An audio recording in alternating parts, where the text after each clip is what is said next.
kumusta po ang actual Opo. fuel supply ng bansa natin? Last hearing, kung tama pong pagkakaalala ko, 50 days sigurado po tayo or more than that. Tama po ba, ma'am? Opo, so halimbawa nung hearing na yun, I think that was a Wednesday. We said that there are 50 days supply, no? Ang 50 days na yun, hindi naman ibig sabihin yun na that after, pagka 51 days, ubos na lahat, no? Ginagawa po natin is, every time po, every day kasi nagkukonsumo tayo, ano? We buy and we use fuel. And then, pero at the same time, we also purchase fuel to replenish kung ano yung mga ginagamit natin. So, continuous po yan yung cycle.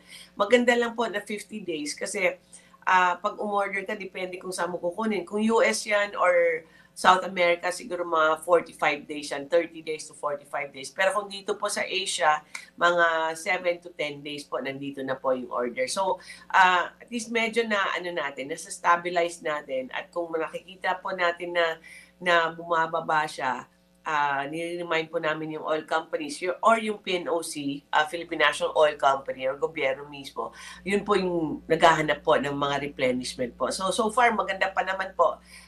Steady tayo sa 50 days. Mula po nung umpisa, di ba? Hindi pa naman bumaba siya.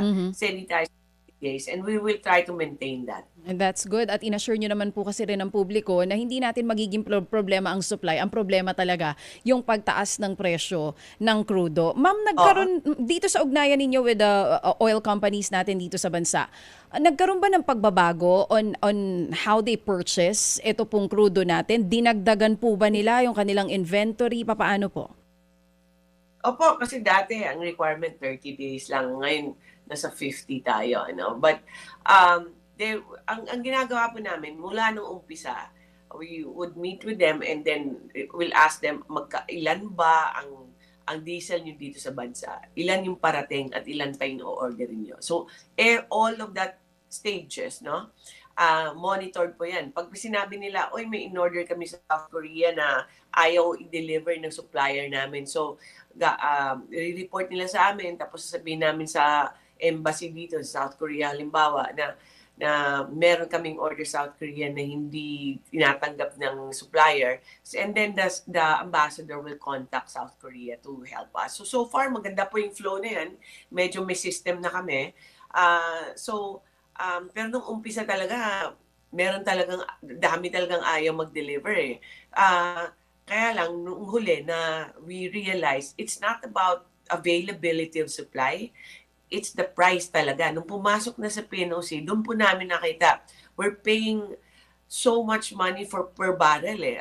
May premium, may insurance, may transportation. Parang siguro mga $250 per barrel ang bayad ng PNOC. Kasi ganun talaga kamahal ang kailangan mo bayaran para mabentahan ka.